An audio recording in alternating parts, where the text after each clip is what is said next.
কি জন্য পাঠিয়েছিলাম, আর তোরা কিনা আমার জন্য একটা জিনিস এনেছিস। দাঁড়া, তোরা দেখাচ্ছি মজা। চলবেন না বাবা, চলবেন না, আগে পুরোটা শুনুন বাবা। আমরা সবই করেছি আপনার জন্য না, একটা হেভি জিনিস এনেছি। পরিচয় আমার প্রণাম, আমার জন্য কি মহান জিনিস এনেছো। ওই যন্ত্রটা নয় তো? না বাবা, ওই যন্ত্র নয়, আমরা তো জানি ওসব আপনি পছন্দ করেন না, তাই আমরা আপনার জন্য একটা খাসা জিনিস এনেছি। এই তখন থেকে হেভি জিনিস, এটা খাসা জিনিস এনেছে। আসলে কি এনেছে সেটা বলে ফেল। মর্দের লোকেরা বাবা এটাকে কোকেন বলে। এই নেশাটা পুরো ফাটাফাটি। একবার যদি একটু খান না, বুঝতে পারবে কি সুন্দর জমে যাবে ব্যাপারটা। তাই না? শুনেছিলাম মর্তলোকের অনেক রকম নেশা পাওয়া যাচ্ছে, কিন্তু কোনোদিন সুখানুভূতির সুযোগ হয়নি। তা তোরা এসব পেলি কোথায়? বাবা আসলে আমরা যখন মর্তে গমন করছিলাম, তখন একটা কলেজের পাশ দিয়ে যাচ্ছিলাম, দেখলাম কলেজের কচি কাঁচা ছেলেগুলো না নেশায় বুঁদ হয়ে আছে। আমি তখন বুঝলাম এ তো পুরো কোনো সাধারণ মাদক দ্রব্য নয়, এর মধ্যে একটা স্পেশাল কিছু আছে। আর তারই সন্ধান করতে গিয়ে পুলিশ কি রে, কলেজ পড়ুয়া ছোট ছোট ছেলেগুলো এইসব নেশা ভাঙ করছে। কেন করবে না বাবা, একবার যে স্বাদ পেয়েছে সে তো আর ভুলতে পারবে না। তাই এই বস্তুটার যে এত নেশা, তা তোরা জানলি কি করে? তাহলে তোরা বাবা আপনি যেটা মনে করছেন সেটা নয় বাবা। আপনার অনুমতি ছাড়া আমরা কি নিতে পারি? ছি, ছি, ছি, ছি, ছি, ছি, ছি, ছি, ছি। আর তাছাড়া আপনি যে জিনিস গ্রহণ করেননি সেটা কিনা আমরা। তাহলে তোরা বুঝলি কি করে? ছেলে মেয়েগুলো তো দেখেই বুঝলাম। তাহলে একটা কাজ করুন না বাবা, আপনি একটু নিজে দেখুন, টেস্ট করে, তাহলে দুধকে দুধ আর পানিকে পানি হয়ে যাবে। ধুর, আমি ওসব পাবো কোথায়? সে ব্যাপারে আপনি চিন্তা করছেন কেন, আমরা আছি কিসের জন্য। না না, তোদের মা জানতে পারলে একেবারে তুল কালার করে ছাড়বে। এমনিতেই মাথা ওর গরম হয়ে গেছে ওই ছেলে পুলেগুলোর জ্বালায়। আমাকে ধমক দিয়ে বলে গেছে, যদি এর একটা বিহিত না করি তাহলে কারও রেহাই দেবে না। আপনি তো সে একটু টেস্ট করবেন, তারপর না এই ঝামেলাটা মিটে গেলে না ভালো করে হয়ে যাবে। বলছি তাহলে দে একটু।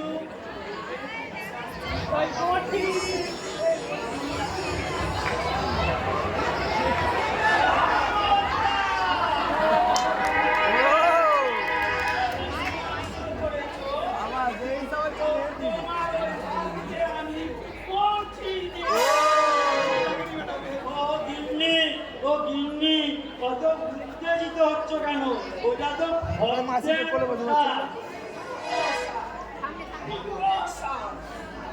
তা তো হবে। কি ভেবেছো আমাকে বোকা বানানো হচ্ছে? সব টের পেয়েছি আমি। এই বদমাশগুলো, তোরা যে বললি তোরা মর্ত লোক থেকে ভক্তের প্রসাদ নিয়ে এসেছিস। থামো তুমি, সাজ দিয়ে আর মাছ রাখতে হবে না। আমি কিছু বুঝি না বুঝি। আর এই জাহাজের ছাড়াগুলো যত নষ্টের মূলই তোরা। ওই ছাই পাঁচগুলো দেখলেই চিপ দিয়ে অমনি লাল ঝরে পড়লো। দে দে বলছি।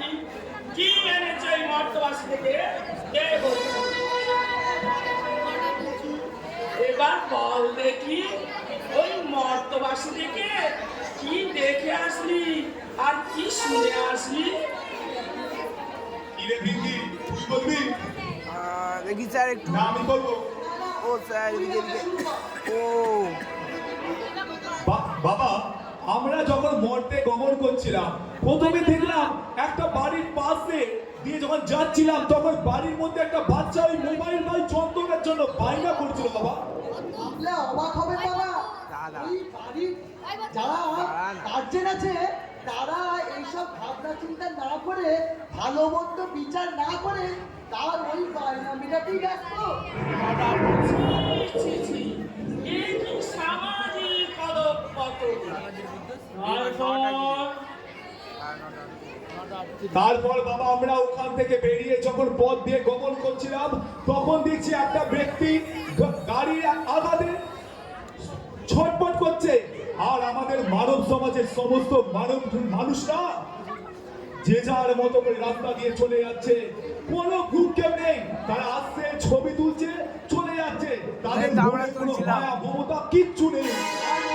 আর ওই ব্যক্তি যন্ত্রণায় আত্মনাদ করে একটু সাহায্যের জন্য হাত বাড়াচ্ছে, কিন্তু কেউ তাদের দিকে, কেউ তার দিকে নজর দিচ্ছে না বাবা। দেখো দেখো বলো না, মর্তলোকের অবস্থাটা বুঝে দেখো।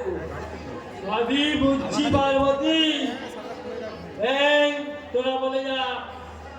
বাবা, এই যন্ত্র মানবকে শুধু বিনোদনই দেয় না বাবা, এই যন্ত্র মানুষকে সর্বশান্ত করে দেয়, এমনকি আত্মহত্যার পথে ঢিলে দেয় বাবা।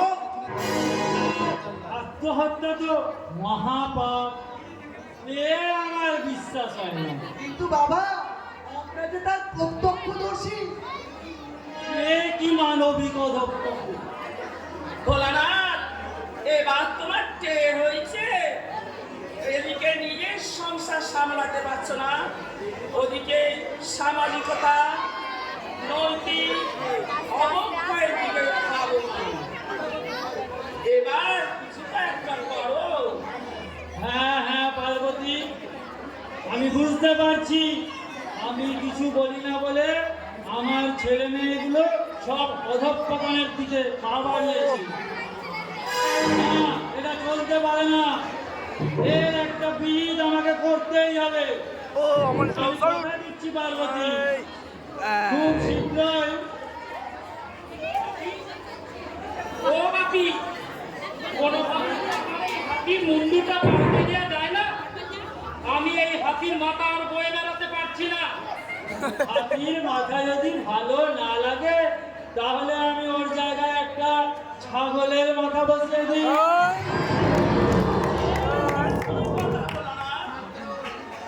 যারা বিপদে যাচ্ছে তাদের তুমি কিছু করতে পারছো না, আর সেই রাত আমার এই দেখো না মা, বাপি কি সব উল্টো পাল্টা বলছে আমার নামে। এই খবরদার বলছি, তুমি আমার গরুর উপর কিচ্ছু বলবে না। গনু না হনু, ওকে জিজ্ঞাসা করে দেখো ও কেন আমার মুন্ডু বদলাতে চায়। যুগের পর যুগ কেটে গেল, তখন ওর ভালো লাগছিল না, ভালো লাগছিল, আর এখন ওর ভালো লাগছে না। এখন কি আমার হলো যে ওর মুন্ডু পাল্টাতে ইচ্ছা হলো? কেন আবার এখন ভালো লাগছে না, তখন ভালো লাগবে, তাই তো বাবা গনু। হ্যাঁ মা, গো কি আমার সাধু পুরুষ গো। শোনো পার্বতী, তোমার ওই গনু মুন্ডু পাল্টাতে পারছে না বলে তার অ্যাকাউন্ট খুলতে পারেনি, এটাই হচ্ছে ওর আসল মতলব। কি বললে? অ্যাকাউন্ট? সেটা আবার কি? আমি অত শত বুঝি না, যা শুনলাম তাই বলছি। তুমি ওই তোমার বনু না হনু ওকে জিজ্ঞেস করে রাখো, তাহলে উত্তরটা পেয়ে যাবে। ও গনু, তোমার বাবা কি বলছেন? না মা, বাবা কি বলছে আমি কিছুই বুঝতে পারছি না। গণেশদা, ও গণেশদা, কার্তিকদা না সব ফাঁস করে দিয়েছে, আর চাপা দিয়ে কিছু লাভ নেই গণেশদা। কার্তিক কি কাজ করেছে? আমি তো কিছুই বুঝতে পারছি না। এই নন্দিনী, কার্তিক কি কাজ করেছে আমাকে বল, বল বলছি। আসলে কার্তিকটা অ্যাকাউন্ট বলতে ওই ফেসবুক অ্যাকাউন্টের কথা বলছে। অ্যাকাউন্টগুলো এইসব করতে গেলে এই যন্ত্রটিতে অ্যাকাউন্ট বানাতে হয়। আর গণেশদা না ওই মৃত্যুর কারণে ওই অ্যাকাউন্টে কোনো ডিপি দিতে পারেনি, তাই গণেশদা না এই মৃত্যু পাল্টানোর ইচ্ছা প্রকাশ করেছে। তাই তো গণেশদা না বুঝেছি বুঝেছি, আমি সব বুঝে গেছি। ঠিক আছে, তোরা এখন যা, গিয়ে তোদের কাজকর্ম কর। যেমন একটা সকাল এবার বুঝেছ গিন্নি, তোমার গরুর মুন্ডু পাল্টানোর আসল মতলবটা। এতে ও বেচার কি দোষ? সবাইকে দেখছে না, তাই ওর ইচ্ছে হয়েছে। এটা হয় তো স্বাভাবিক, তাই না বন্ধু? হ্যাঁ বললে এতক্ষণ না জানার ভান করছিল কেন? আমাদের ভয়ে ওর বলার সাহস থাকে, তাই তো বাবা বনু। হ্যাঁ মা, তুমি ঠিকই বলেছ। দেখেছো দেখেছো, আমি বললাম না আমার ওই গরু ও বড়ই ভালো ছেলে। আচ্ছা দাঁড়াও, আমি ওকে বুঝিয়ে বলছি। শোনো বাবা গনু, তুমি এই যন্ত্রটা একদম হাত দিও না। ওই যন্ত্রটা তোমার মাথা থেকে নামিয়ে দাও। না গো মা, তোমরা ব্যবহার করো না বলে এ বুঝতে পারছো না। সব জিনিসেরই ভালো খারাপ থাকে, শুধু ভালোটা নিয়ে খারাপটা বাদ দিলেই হলো। ও যন্ত্র আবার ভালো আর খারাপ, ভালো কিছুই না। ওই তো নন্দী ভিঙ্গি, এটা জিজ্ঞাসা করো মর্ত থেকে কি সব খবর নিয়ে এসেছিল। ওই যন্ত্রটার কোনো ভালো দিক আছে কিনা ওদেরকেই জিজ্ঞাসা করো। ওরা তো কেবল যন্ত্রটার খারাপ দিকগুলোই খতিয়ে দেখেছে। যন্ত্রের যদি 5টা ভালো দিক থাকে, আমি অন্তত 10টা ভালো দিক বলতে পারি। বলবো স্যার, ওসব কথা বলে তুমি তোমার পরিকল্পনায় সফল হতে পারবে না। তোমার মুন্ডু যেমন ছিল তেমনই থাকবে। শোনো বাবা বনু, তুমি এখন ওই যন্ত্রটা মাথা থেকে নামিয়ে দাও। মাথা শান্ত করে তুমি তোমার কাজে যাও। তাই যদি করতে হয় তবে দেবলোকে সকলকে ওই যন্ত্রের ব্যবহার বন্ধ করতে হবে। নইলে নইলে কি করবে তুমি? কি করবো সেটা করলেই টের পাবে। এই আমি করে দেবো। দেখো, দেখো, তোমার নজর না দেওয়ার জন্য ছেলে মেয়েগুলো কোথায় গেছে? তোমার ছেলে মেয়ে তো চুন্নে গেছে, তার সাথে আমার ওই ভোলাওয়ালা ছেলেটাকেও নিয়ে যাচ্ছে। সে তো আমি দেখতেই পাচ্ছি পার্বতী, আর ভাবছি আমার উদাসীনতার সুযোগ নিয়ে এই সমস্ত ছেলে মেয়েগুলো কোথায় যাচ্ছে। তুমি আর সবটা দেখেছো তো তাই বলে না। আমি কিছুক্ষণ আগে ওই নন্দন কাননে যা দেখেছি, তুমি যদি সেটা দেখতে তাহলে তাণ্ডব লীলা করতে। নারায়ণ নারায়ণ। প্রণাম প্রভু ভোলানাথ, প্রণাম মাতা পার্বতী। কি ব্যাপার আলোকে আপনি হঠাৎ? সে কথা পরে বলি। তবে মাতা পার্বতী যা অনুমান করছে তার সিংহভাগই সত্য। ভোলানাথ, তুমি ওনার কথায় কান দিও না। উনি চোরকে বলে চুরি করতে, আর গৃহস্থকে বলে সতর্ক থাকতে। কিছুক্ষণ আগে উনি ওই নন্দন কাননে ছিলেন, আর এখন এসেছে তোমার কাছে ওদের নিয়ে কান ভাঙাতে। কোথায় বলে না, কেওড়া লোকেদের পেটে পেটে বুদ্ধি। এই সবই হচ্ছে ওনার স্বার্থের জন্য। না না মাতা পার্বতী, আমি তো আগেই বলেছি আমি ওদের দলে নেই। আমি ওই পথ দিয়ে আরে থামুন তো মশাই, শিকারি বেড়ালে কম দেখলেই চেনা যায়। আপনি যে কি, আপনার ওই যন্ত্রটা দেখলে প্রমাণ পাওয়া যায়। না না দিন্নি, তুমি শান্ত হও। ছেলে মেয়েদের প্রতি তোমার ওই রাগ ওনার ওপর দেখিয়ে লাভ নেই। যতই হোক উনি আমাদের অতিথি। তার চেয়ে তুমি এখন ভেতরে যাও, আমি ওনার সঙ্গে কথা বলছি।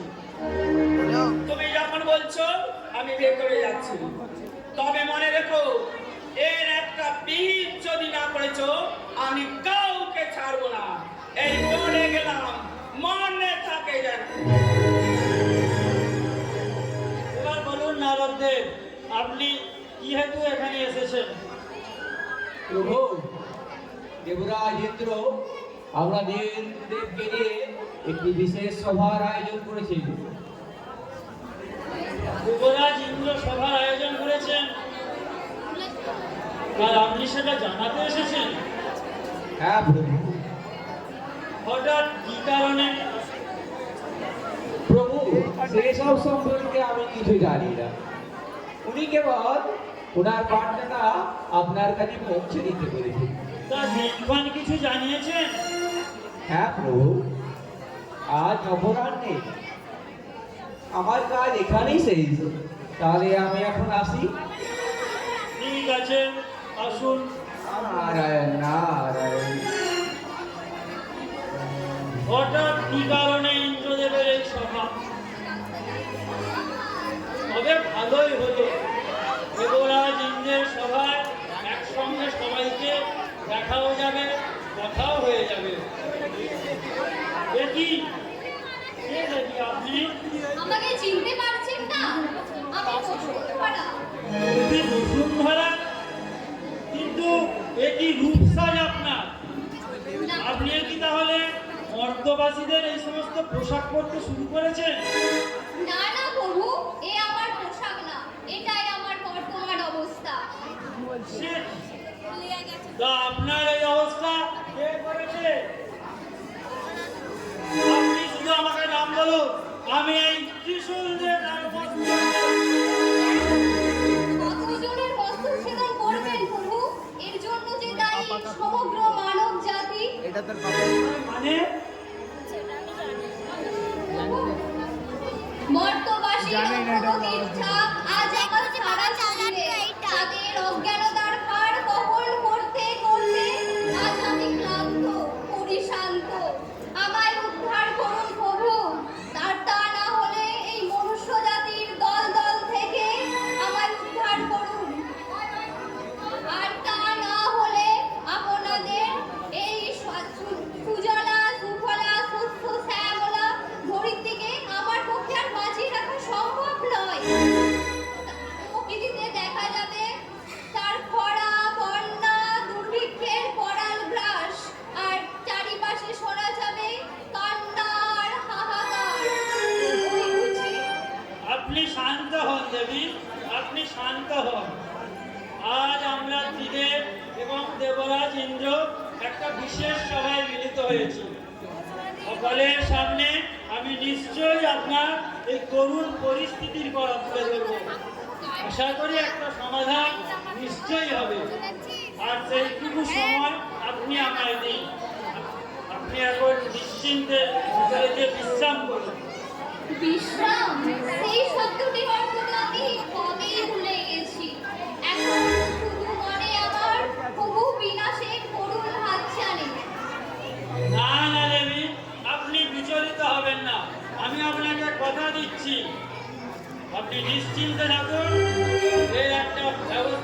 নিশ্চয়ই হবে। যেমন আপনার আদেশ করব, তবে যাওয়ার আগে আমার একটাই অনুরোধ, এই ধরিত্রীকে আপনারা বাঁচান, এই ধরিত্রীকে আপনারা বাঁচান।